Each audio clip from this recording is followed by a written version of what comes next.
नमस्कार। आइए सुनते हैं कहानी जो बोया सो काटा।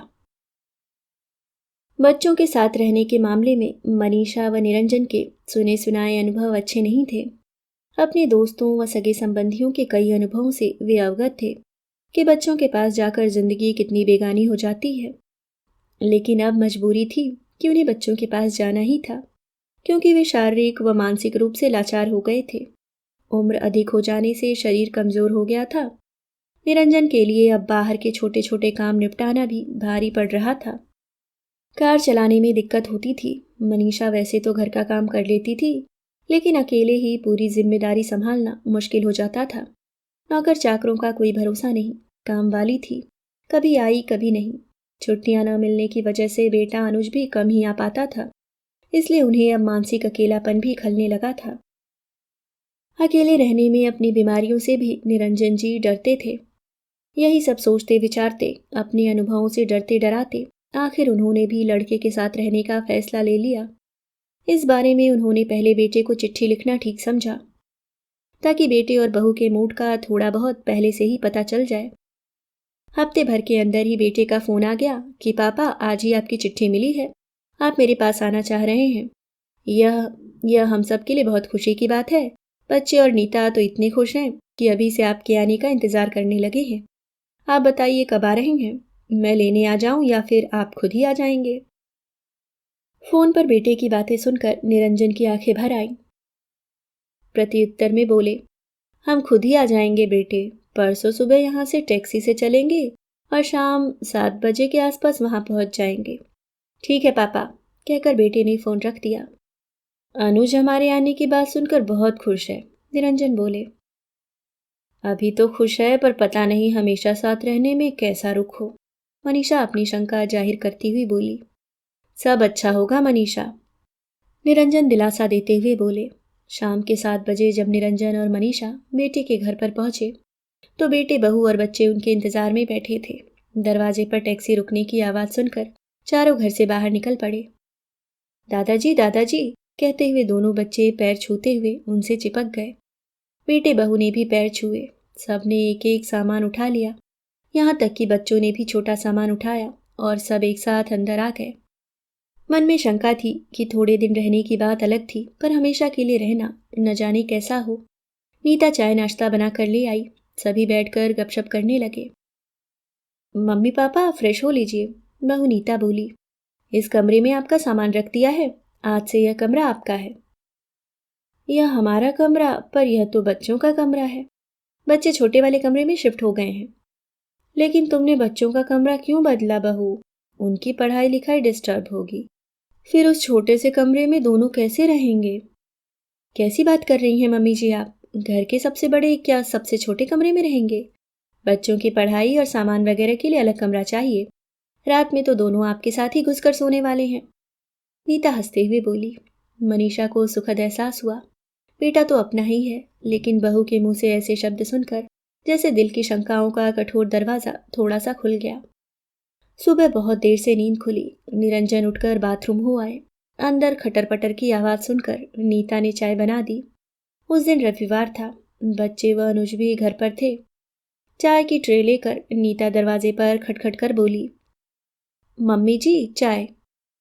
आजा आजा बेटी, अंदर आजा, निरंजन बोले। नींद ठीक से आई पापा? नीता चाय की ट्रे मेज पर रखती हुई बोली। हाँ बेटी, बहुत अच्छी नींद आई। बच्चे और अनुज कहाँ है? मनीषा ने पूछा।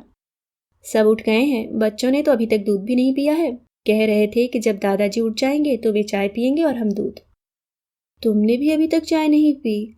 मनीषा ट्रे में चाय के 4 कप देखकर बोली। मम्मी जी, हम एक बार की चाय तो पी चुके हैं, दूसरी बार की चाय आपके साथ बैठकर पियेंगे। तभी बच्चे व अनुज कमरे में घुस गए और दादाजी के बीच में बैठ गए। दादाजी, पापा कहते हैं कि वह आपसे बहुत डरते हैं। आप जब ऑफिस से आते थे तो वो एकदम पढ़ने बैठ जाते थे। सच्ची?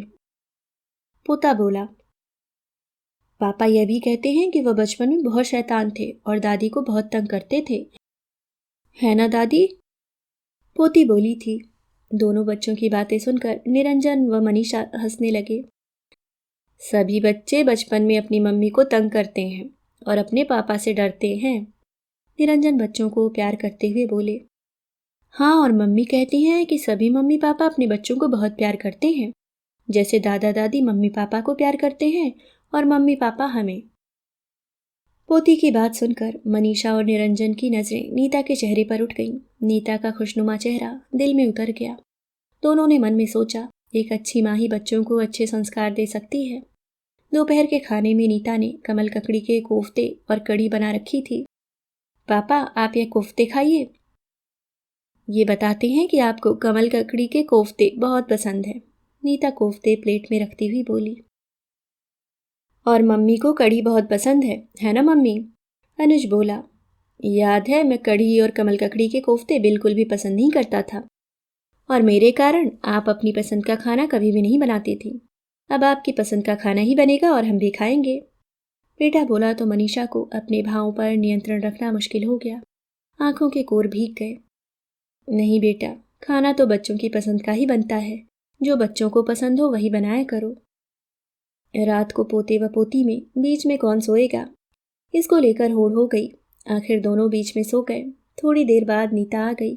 चलो बच्चों, अपने कमरे में चलो। नहीं, हम यहीं सोएंगे, दोनों चिल्लाए। नहीं, दादाजी को आराम चाहिए, तुम अपने कमरे में सो। रहने दे बेटी, निरंजन बोले। 2-4 दिन यहीं सोने दे, जब मन भर जाएगा तो खुद ही अपने कमरे में सोने लगेंगे। दोनों बच्चे उस रात दादा दादी से चिपक कर सो गए। दिन बीतने लगे। नीता हर समय उनकी छोटी छोटी बातों का ख्याल रखती। बेटा भी ऑफिस से आकर उनके पास जरूर बैठता। एक दिन मनीषा शाम को कमरे से बाहर निकली तो नीता फोन पर कह रही थी, मैं नहीं आ सकती, मम्मी पापा आए हुए हैं। यदि मैं आ गई तो वे दोनों अकेले रह जाएंगे, उनको खराब लगेगा। कहकर उसने बात खत्म कर दी। कहाँ जाने की बात हो रही थी बेटी? कुछ नहीं मम्मी जी, ऐसे ही मेरी सहेली बुला रही थी कि बहुत दिनों से नहीं आई। तो क्यों नहीं जा रही हो? हम अकेले कहाँ हैं? और फिर थोड़ी देर अकेले भी रहना पड़े तो क्या हो गया? देखो बेटी, तुम अगर नहीं जाओगी तो मैं बुरा मान जाऊंगी। नीता कुछ न बोली और दुविधा में खड़ी रही। मनीषा नीता के कंधे पर हाथ रखकर बोली, बेटी, मम्मी पापा आ गए हैं, इसलिए अगर तुमने अपनी दिनचर्या में बंधन लगाए तो हम यहाँ कैसे रह पाएंगे? यह अब कोई 2-4 दिन की बात थोड़े ना है, अब तो हम यहीं हैं। कैसी बात कर रही हैं मम्मी जी? आपका रहना हमारे सिराखों पर। मैं बंधन थोड़े ना लगा रही हूँ। और थोड़ा बहुत बंधन रहे भी तो क्या, बच्चों के कारण माँ बाप बंधन में नहीं रहते हैं। फिर बच्चों को भी माँ बाप के कारण बंधना पड़े तो कौन सी बड़ी बात है? नीता की बात सुनकर मनीषा ने चाहा कि उसको गले लगाकर खूब प्यार करे। मनीषा ने नीता को जबरन भेज दिया। धीरे धीरे मनीषा की कोशिश से नीता भी अपनी स्वाभाविक दिनचर्या में रहने लगी। उसने 1-2 किटी भी डाली हुई थी तो मनीषा ने उसे वहां भी जबरदस्ती भेजा। उसकी सहेलियां जब घर आती तो मनीषा चाय बना देती, नाश्ते की प्लेट सजा देती। नीता के मना करने पर प्यार से कहती, तुम जो हमारे लिए इतना करती हो, थोड़ा सा मैंने कर दिया तो कौन सी बड़ी बात कर दी। अनुज व नीता को अब कई बातों की सुविधा हो गई थी। कहीं जाना होता तो दादा दादी के होने से बच्चों की तरफ से दोनों ही निश्चिंत रहते। महीना खत्म हुआ। निरंजन को पेंशन मिली। उन्होंने अपना पैसा बहू को देने की पेशकश की तो अनुज व नीता दोनों नाराज हो गए। पापा, आप कैसी बातें कर रहे हैं? पैसे देकर ही रहना है तो आप कहीं भी रह सकते हैं। आपने हमारे लिए जीवन भर इतना किया, पढ़ाया लिखाया और मुझे इस लायक बनाया कि मैं आपकी देखभाल कर सकूं। अनुज बोला, लेकिन बेटा, मेरे पास है इसलिए दे रहा हूं। नहीं पापा, पैसा देकर तो आप मेरा दिल दुखा रहे हैं। जब दादी जी और दादाजी आपके पास रहने आए थे तो उनके पास देने के लिए कुछ भी नहीं था, तो क्या आपने उनकी देखभाल नहीं की थी? जितना आपसे बन सकता था आपने उन दोनों के लिए किया। और आपके पास पैसा है तो आप हमसे हमारा सेवा करने का अधिकार क्यों छीनना चाहते हैं? निरंजन निरुत्तर हो गए। मनीषा आश्चर्य से अपने उस लापरवाह बेटे को देख रही थी जो आज इतना समझदार हो गया है। अनुज ने जब पैसे लेने से साफ मना कर दिया तो निरंजन ने पोते और पोती के नाम से बैंक में खाता खोल दिया और जो भी पेंशन का पैसा मिलता उसमें डालते रहते। बेटे ने उनका मान रखा था और वे बेटे का मान रख रहे थे। एक दिन निरंजन सुबह उठे तो बदन टूट रहा था और कुछ हरारत सी महसूस कर रहे थे। मनीषा ने उनका उतरा चेहरा देखा तो पूछ बैठी, क्या हुआ? तबीयत ठीक नहीं है क्या? हाँ, कुछ बुखार सा लग रहा है। बुखार है? मनीषा घबराकर माथा छूती हुई बोली। अनुज को बुलाती हूँ। नहीं मनीषा, उसे परेशान मत करो, शाम तक देख लेते हैं, शायद ठीक हो जाए। मनीषा चुप हो गई, लेकिन शाम होते होते बुखार बहुत तेज हो गया। दोपहर के बाद निरंजन लेटे तो उठे ही नहीं। शाम को ऑफिस से आकर अनुज पापा के साथ ही चाय पीता था। निरंजन जब बाहर नहीं आए तो नीता कमरे में चली गई। मनीषा निरंजन का सिर दबा रही थी। पापा को क्या हुआ मम्मी जी? तेरे पापा को बुखार है। बुखार है? कहती हुई नीता ने बहू की सारी औपचारिकताएं त्याग कर निरंजन के माथे पर हाथ रख दिया। पापा को तो बहुत तेज बुखार है, तभी पापा आज सुबह से ही सुस्त लग रहे थे। आपने बताया भी नहीं। मैं अनुज को बुलाती हूँ। इतना कहकर नीता अनुज को बुला लाई। अनुज जल्दी ही आ गया और मम्मी पापा को तकलीफ न बताने के लिए एक प्यार भरी डांट लगाई। फिर डॉक्टर को बुलाने चला गया। डॉक्टर ने जांच करके दवाइयाँ लिख दी। मौसमी बुखार है, 3-4 दिन में ठीक हो जाएंगे, डॉक्टर बोला। बेटा बहू पोता और पोती सब निरंजन को घेर कर बैठ गए। नीता ने जब पढ़ाई के लिए डांट लगाई तब बच्चे पढ़ने गए। खाने में क्या बना दूं? नीता ने पूछा। निरंजन बोले, तुम जो बना देती हो वही स्वादिष्ट लगता है। नहीं पापा, बुखार में आपका जो खाने का मन है वही बनाऊंगी। तो फिर थोड़ी सी खिचड़ी बना दो। थोड़ा सा सूप भी बना देना नीता, पापा को सूप बहुत पसंद है, अनुज बोला। निरंजन को अटपटा लग रहा था कि अनुज उनके लिए इतना कुछ कर रहा है।